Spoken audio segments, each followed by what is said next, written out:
I want to go over kind of the basic way you're going to work your way through phase one and build your own curriculum.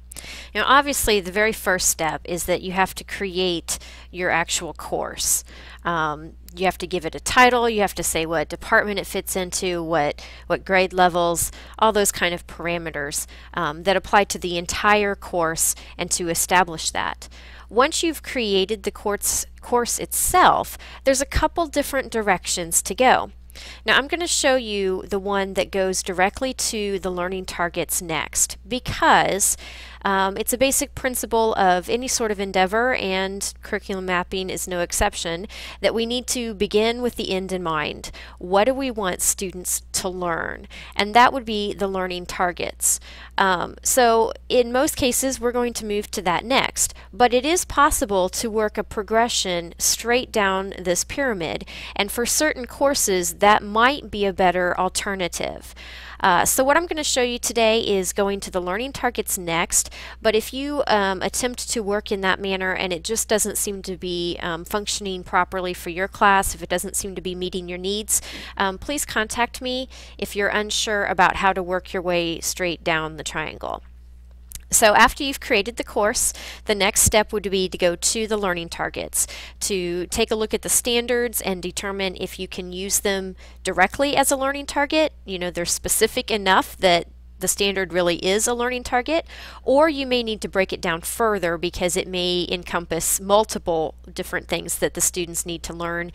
So you might need to break a standard down into individual learning targets. Once we've established all the learning targets for the course, the next step would be then to organize them into units and to topics.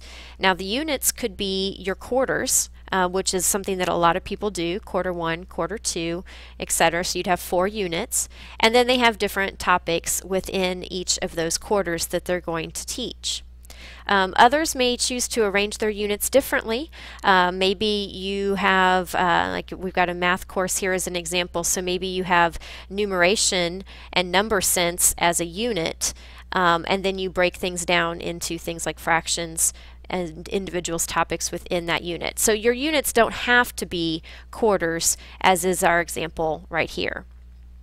So we'll establish our units and then the topics within those units, and then the last step would be to go back and associate the learning targets we created in the beginning with the specific topics that we're going to address those learning targets in.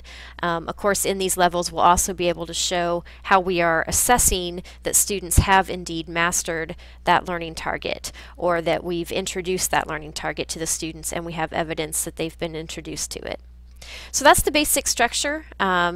Starting with creating the area of the course, going to what we want the students learn, then organizing it into a sequence of units and topics, and then going back and saying in this topic I'm going to teach these learning targets. The end result is that we should be able to see if there are any learning targets that we have missed. If you work your way straight down this pyramid, sometimes it's going to be harder to know if you have neglected any of the standards, if there's anything that you're not covering.